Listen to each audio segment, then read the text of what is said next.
এক্কেবারে সকাল সকাল ছাতু, ফল আর কাম্বোডিয়ার বিখ্যাত কিং কোকোনাটের জল খেয়ে আমরা বেরিয়ে পড়েছি আঙ্কর ভাটের উদ্দেশ্যে। বইয়ের পাতায় আমরা ইতিহাসের অনেক কিছু পড়েছি, কিন্তু খুব কাছে থেকে আমরা ইতিহাস দেখেছি কি? তাই বন্ধুরা, চলুন আজ আপনাদের দেখাবো সেই রকম এক ইতিহাসের অদ্ভুত সাক্ষী এবং নিদর্শন।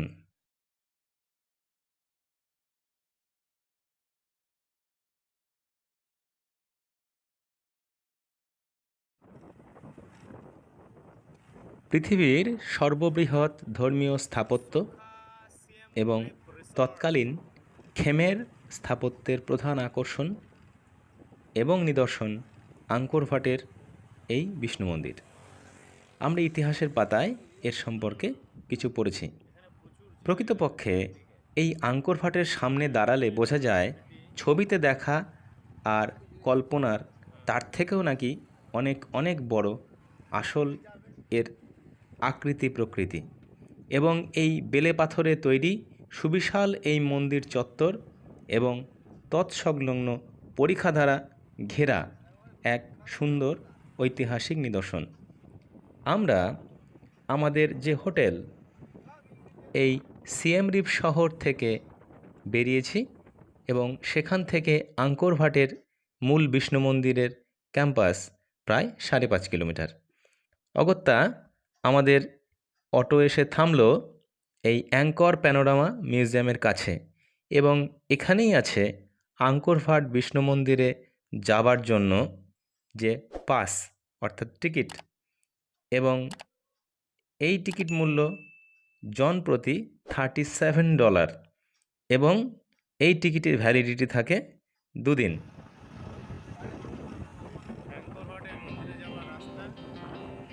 র্যামক আমাদের নিয়ে চলেছে আঙ্কর ভাটের বিষ্ণু মন্দিরের উদ্দেশ্যে। এই আঙ্কর ভাটে ঘুরতে এলে সব থেকে ভালো সময় হচ্ছে সকাল সকাল বেরিয়ে পড়া। তাহলে এখানকার প্রত্যেকটি যে সুন্দর পরিবেশ, বিশেষ করে যে বিভিন্ন স্থান, সেগুলো খুব ভালোভাবে দেখা যায়। বন্ধুরা, এটি হচ্ছে প্রবেশদ্বার এবং ওই দূরে দেখা যাচ্ছে মন্দিরের একটি অংশ। আমি এখানে এসে নিজেকে বেঁধে রাখতে পারলাম না, তাই প্রথমেই কতগুলো আমি ছবি তুলে নিয়েছি, তার এক ঝলক বন্ধুরা আপনাদের দেখাচ্ছি। এই Angkor Wat UNESCO world heritage site অর্থাৎ একটি অন্যতম ঐতিহাসিক প্রত্নতাত্ত্বিক নিদর্শন হিসেবে স্বীকৃত। এই সুবিশাল মন্দির চত্বর প্রায় 162.6 হেক্টর বা 402 একরের কাছাকাছি, এবং এটি দ্বাদশ শতাব্দীতে খেমের সম্রাট সুবিখ্যাত সূর্যবর্মন দ্বিতীয়ের আমলে তৈরি হয়। তো চলুন বন্ধুরা, আজ আমরা এই ঐতিহাসিক আঙ্কর ভাটের বিষ্ণু মন্দির, আঙ্কর ভাট ক্যাম্পাস ঘুরে দেখব এবং তার ঐতিহাসিক নিদর্শনগুলি খুব কাছে থেকে দেখব এবং সমস্ত তথ্য আপনাদের দেব।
আজকের এই খেমের ক্যাপিটাল অ্যাঙ্কর সুপ্রাচীনকালে যশোধরপুর নামে পরিচিত ছিল। এটি একটি সুপ্রাচীন ঐতিহাসিক হিন্দু মন্দিরের নিদর্শন হিসাবে আজও বিবেচিত। প্রকৃতপক্ষে এটি হিন্দু সম্রাট খেমের সাম্রাজ্যের রাজা সূর্যবর্মন দ্বিতীয় 1150 শতকে এটি নির্মাণ করেন ভগবান বিষ্ণু ও শিবের উদ্দেশ্যে। পরবর্তীকালে 12 শতাব্দীর শুরুর দিকে রাজা জয়বর্মন সপ্তম এই নির্মাণ কার্য সম্পন্ন করেন এবং পরবর্তীতে এটি একটি হিন্দু বৌদ্ধ মন্দিরে পরিবর্তিত হয়।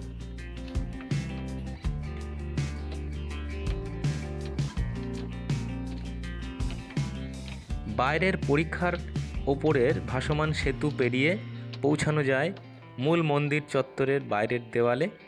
সেখান থেকে তোরণ পেরিয়ে সুদীর্ঘ পথ অতিক্রম করে পৌঁছাতে হয় এই মেরু পর্বতের আদলে তৈরি এই সুবিখ্যাত মন্দিরের কাছে। দূর থেকে দেখা যাচ্ছে এর সুবিশাল ব্যাপ্তি এবং চারিদিকে যেন ইতিহাস ছড়িয়ে আছে।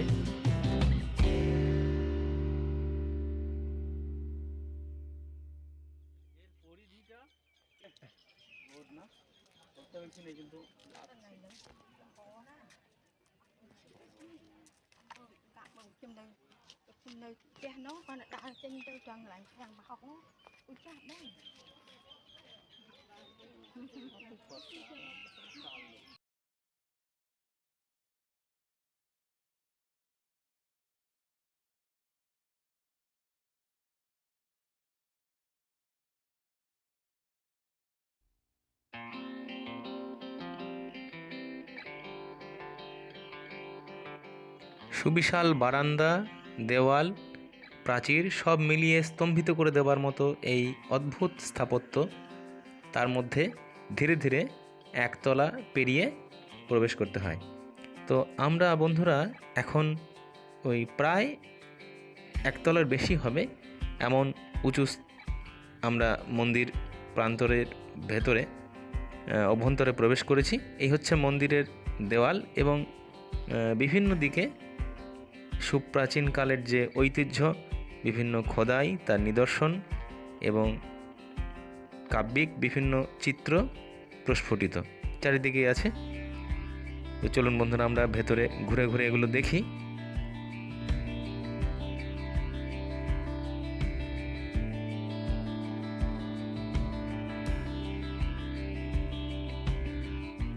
অসাধারণ শিল্প সুষমা মণ্ডিত এই প্রাচীন মন্দিরটি এবং এটি একেবারে প্রায় কেন্দ্রীয় অঞ্চলের মাঝখানে মূল মন্দিরের গর্ভগৃহ এবং এটি অনেকটা উঁচুতে অবস্থিত। আমরা অনেকটা উঁচুতেই আছি। আমি বন্ধুরা আপনাদের একটু ঘুরিয়ে দেখাই। এই অত্যন্ত প্রাচীনকালের মন্দির এটি এবং দেখুন পাথরের ওপরে অনেক জায়গায় শ্যাওলা জমে গেছে, কিন্তু তার সুপ্রাচীনকালের যে কারুকার্য তাতে এক ফোঁটা ছেদ পড়েনি, এখনও সেই প্রায় একই রকম আছে।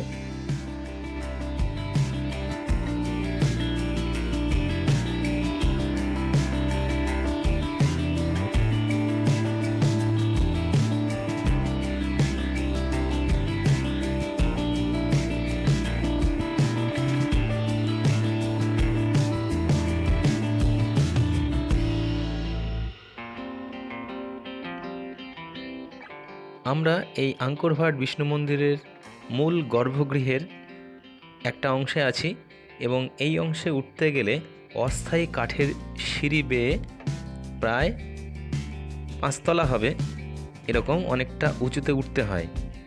তো বন্ধুরা আপনাদের দেখাই এখানকার আশেপাশের দৃশ্যটা। এই হচ্ছে দূরে প্রাচীর, মন্দিরের প্রাচীর। এই মূল মন্দিরটি চারিদিকে প্রায় 5 কিলোমিটার দীর্ঘ পরিখা দ্বারা ঘেরা এবং তার যে বাইরের আউটার ওয়াল সেটি প্রায় 3.5 কিলোমিটার লম্বা এবং 3টি বর্গাকার গ্যালারি দ্বারা পরিবৃত্ত।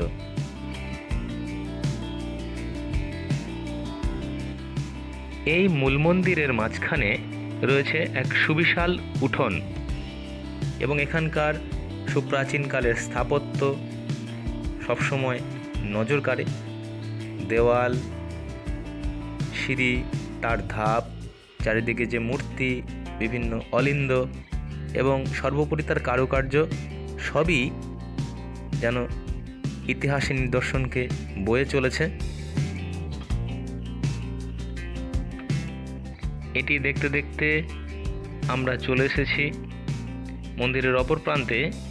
এখানেই রয়েছে অন্যান্য পৌরাণিক কাহিনীর বিভিন্ন খোদাই চিত্র, রামায়ণের বিভিন্ন তথ্যচিত্র এখানে আছে এবং এটি মূলত মহাভারতের যে কুরুক্ষেত্রের যুদ্ধ তার বিবরণ এখানে খোদাই করা আছে এবং সেই চিত্র তুলে ধরা হয়েছে এবং রয়েছে এখানে সমুদ্র মন্থনের দৃশ্য। মোট যে বাস রিলিফের আয়তন প্রায় 1200 বর্গমিটার। এটি হচ্ছে দ্য ব্যাটল অফ কুরুক্ষেত্র, মহাভারতের তথ্যচিত্র এখানে আছে এবং খামের ল্যাঙ্গুয়েজ অর্থাৎ কাম্বোডিয়ান ভাষায় ইংলিশ, চাইনিজ, জাপানিজ এবং ল্যাটিনে এখানে লেখা আছে। অসাধারণ, এগুলো দেখলে মনে হয় যেন ইতিহাস খুব কাছে থেকে কানে কানে কথা বলছে। তো বন্ধুরা, এই আঙ্কর ভাটকে দেখতে কমপক্ষে ঘন্টা 5 সময় লাগবে এবং আপনারা যদি দেখতে দেখতে অনেকটা সময় কাটাতে চান তাহলে আপনারা সাক্ষী হতে পারেন এক অসাধারণ সূর্যাস্তের। এখান থেকে সূর্যাস্তকে দেখতে খুব ভালো লাগে। খুব কাছে থেকে এই আঙ্কর ভাটের বিষ্ণু মন্দির দেখলাম, এক অসাধারণ অভিজ্ঞতা হলো। এবার ঘরে ফেরার পালা। বন্ধুরা, আপনাদের এই ভিডিও কেমন লাগলো অবশ্যই কমেন্ট করে জানাবেন। ভালো লাগলে কমেন্ট ও সাবস্ক্রাইব করবেন।